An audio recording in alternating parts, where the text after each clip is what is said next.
आज की दुनिया एक ऐसे मोड़ पर खड़ी है जहां पावर सिर्फ मिलिट्री स्ट्रेंथ से नहीं बल्कि टेक्नोलॉजी, इकोनॉमी, डिप्लोमेसी और इन्फ्लुएंस से डिफाइन हो रही है।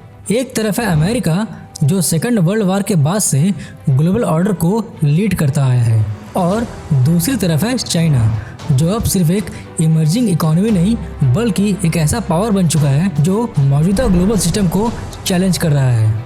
इस राइवलरी को दुनिया आज कोल्ड वॉर 2.0 के नाम से पहचान रही है। लेकिन ये सिर्फ अमेरिका और चाइना की कहानी नहीं है। इस कहानी का एक तीसरा बेहद महत्वपूर्ण किरदार है भारत।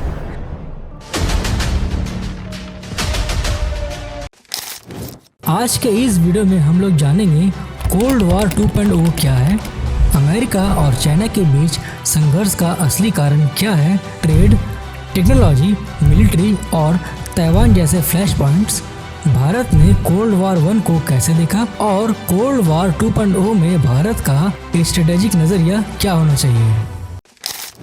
कोल्ड वॉर का अर्थ होता है दो या अधिक शक्तिशाली देशों के बीच ऐसा संघर्ष जहां सीधा युद्ध नहीं होता लेकिन पॉलिटिकल, मिलिट्री, इकोनॉमिक और आइडियोलॉजिकल कंपटीशन लगातार चलती रहती है।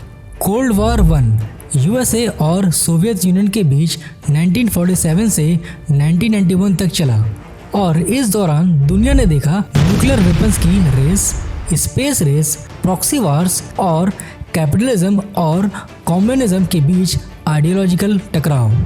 डायरेक्ट युद्ध इसीलिए नहीं हुआ क्योंकि दोनों पक्ष न्यूक्लियर डिटरेंस से बंधे हुए थे।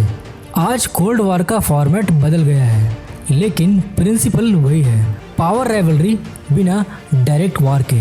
कोल्ड वॉर 1 आइडियोलॉजी पर केंद्रित थी। दुनिया दो स्पष्ट मिलिट्री ब्लॉक्स में बटी हुई थी और उस समय ग्लोबल इकोनॉमी इतनी इंटरकनेक्टेड नहीं थी और कोल्ड वॉर 2.0 इकोनॉमी, टेक्नोलॉजी और इन्फ्लुएंस पर केंद्रित है। दुनिया डीपली इंटरकनेक्टेड है। साइबर स्पेस, एआई और डेटा नए बैटलफील्ड बन गए हैं। सबसे बड़ा अंतर ये है कि चाइना आज ग्लोबल इकोनॉमी का सेंट्रल प्लेयर है, इसीलिए कोल्ड वॉर 2.0 से कोई भी देश अलग नहीं रह सकता। 1970 के दशक तक चाइना की इकोनॉमी बाहरी दुनिया से ज़्यादा जुड़ी हुई नहीं थी। 1978 के बाद डेंग जियाओपिंग के इकोनॉमिक रिफॉर्म ने चाइना की दिशा बदल दी। चाइना ने मार्केट ओरिएंटेड रिफॉर्म्स अपनाए, फॉरेन इन्वेस्टमेंट को इनकरेज किया, एक्सपोर्ट लेड ग्रोथ मॉडल पर काम किया। धीरे धीरे चाइना बना वर्ल्ड का manufacturing hub, global supply chain का बैकबोन और आज दुनिया की सेकेंड लार्जेस्ट इकोनॉमी। चाइना के पास है विशाल पॉपुलेशन, सेंट्रलाइज पॉलिटिकल अथॉरिटी और लॉन्ग टर्म स्ट्रेटेजिक प्लानिंग की कैपेबिलिटी। आज चाइना का ऑब्जेक्टिव सिर्फ ग्रोथ नहीं बल्कि ग्लोबल रूल्स और इंस्टीट्यूशंस को इन्फ्लुएंस करना है। कोल्ड वॉर 1 के बाद अमेरिका दुनिया का अकेला सुपर पावर बन गया। अमेरिका का विश्वास है कि लिबरल डेमोक्रेसी ही ग्लोबल स्टेबिलिटी लाती है, फ्री मार्केट्स प्रॉस्पेरिटी का बेस है और इंटरनेशनल रूल्स अमेरिकन लीडरशिप के तहत होनी चाहिए। चाइना के राइज ने इस सिस्टम को चैलेंज किया। अमेरिका के लिए चाइना इकोनॉमिक कॉम्पिटिटर है, स्ट्रेटेजिक राइवल है और लॉन्ग टर्म आइडियोलॉजिकल चैलेंज भी है।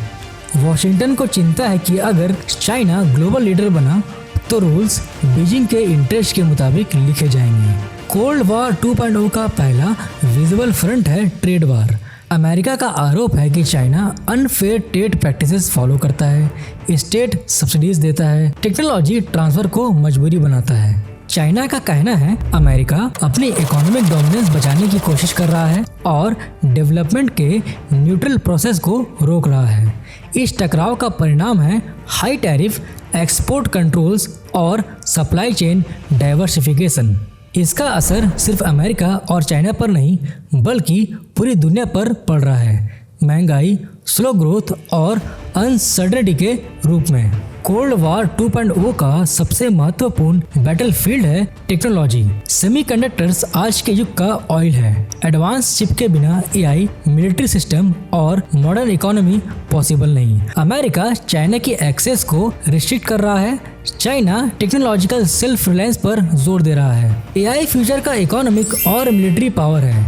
China state controlled data ecosystem पे फोकस्ड है और America private sector driven innovation पे फोकस्ड है। चाइना पिछले कुछ सालों से अपनी मिलिट्री कैपेबिलिटीज को तेजी से बढ़ा रहा है। Navy expansion, hypersonic missiles, space और साइबर वारफेयर। अमेरिका अब भी दुनिया की सबसे पावरफुल मिलिट्री है, लेकिन इंडो पैसिफिक रीजन में वो अपना फोकस और आगे बढ़ा रहा है। डायरेक्ट युद्ध का रिस्क कम है, लेकिन डेटरेंस और पावर सिग्नल रोजाना चल रहा है। ताइवान कोल्ड वार 2.0 का सबसे सेंसिटिव मुद्दा है। चाइना के लिए टेरिटोरियल इंटीग्रिटी और नेशनल लेजिटिमेसी, और अमेरिका के लिए डेमोक्रेटिक पार्टनर, सेमीकंडक्टर सप्लाई का सेंटर। ताइवान पर कॉन्फ्लिक्ट का मतलब global supply chain collapse, economic shock, world war का सीरियस रिस्क। इसीलिए ताइवान पर हर डेवलपमेंट दुनिया ध्यान से देखती है। South China Sea global trade का एक क्रिटिकल रूट है। चाइना आर्टिफिशियल आइलैंड और मिलिट्री इंस्टॉलेशन पर जोर दे रहा है, और America freedom of navigation operations पे। टेंशन हाई है, लेकिन अब तक कॉन्फ्लिक्ट लिमिटेड है। कोल्ड वार 2.0 में दुनिया दो क्लियर ब्लॉक्स में नहीं बटी। कुछ देश अमेरिका के साथ है और कुछ चाइना के साथ, और कई देश मल्टी अलाइनमेंट को फॉलो कर रहे हैं। ये फ्लेक्सिबिलिटी ही आज की जियोपॉलिटिक्स का नया रूप है। भारत के लिए कोल्ड वार 1 एक एक्सटर्नल कॉन्फ्लिक्ट था। आजादी के बाद दो ग्रुप्स थे, अमेरिका का ग्रुप और सोवियत यूनियन का ग्रुप। भारत ने नॉन अलाइंड मोशन का रास्ता चुना। इस अप्रोच का मतलब था मिलिट्री अलायंस से दूर रहना और नेशनल इंटरेस्ट को प्राथमिकता देना। इसने भारत को ऑटोनॉमी दी, लेकिन कई बार स्ट्रेटेजिक आइसोलेशन भी लाया। आज भारत का स्ट्रेटेजिक अप्रोच 3 पिलर्स पर आधारित है। भारत किसी एक पावर के साथ बढ़ना नहीं चाहता। कोल्ड वार 2.0 भारत के लिए आइडियोलॉजिकल नहीं, बल्कि टेरिटोरियल और स्ट्रेटेजिक है। LAC tensions, Indo Pacific competition, economic dependence का risk, US China rivalry Bharat के लिए अपॉर्चुनिटी भी है। Supply chain shift, manufacturing expansion, global investment inflow. Bharat का लक्ष्य है कंपटीशन का फायदा उठाना, लेकिन कॉन्फ्लिक्ट का हिस्सा ना बनना। एक्सपर्ट्स के मुताबिक भारत को डिफेंस और टेक्नोलॉजी में सेल्फ रिलायंस बढ़ानी होगी, स्ट्रॉन्ग डिप्लोमेसी और अलायंसेस मेंटेन करने होंगे, रीजनल लीडरशिप एस्टैब्लिश करनी होगी। भारत का अप्रोच होना चाहिए issue based alignment, interest based diplomacy. Direct world war का चांस कम है, फिर भी एक गलत कदम पूरे बैलेंस को बिगाड़ सकता है। ताइवान और इंडो पैसिफिक रीजन सबसे बड़े फ्लैश पॉइंट्स है। कोल्ड वार 2.0 भविष्य की संभावना नहीं, बल्कि वर्तमान की सच्चाई है। ये सिर्फ अमेरिका और चाइना के बीच का टकराव नहीं, बल्कि 21वीं सदी का ग्लोबल ऑर्डर का ट्रांजिशन है। इस बदलते ग्लोबल ऑर्डर में भारत सिर्फ प्रभावित होने वाला देश नहीं, बल्कि प्रभाव डालने वाला देश है। कोल्ड वार 1 में भारत ने डिस्टेंस रखा, कोल्ड वार 2 में भारत डायरेक्शन देने की ताकत रखता है। सवाल ये नहीं है कि कौन जीतेगा, सवाल ये है कौन सबसे जिम्मेदारी के साथ अपने राष्ट्रीय हित को सुरक्षित करेगा।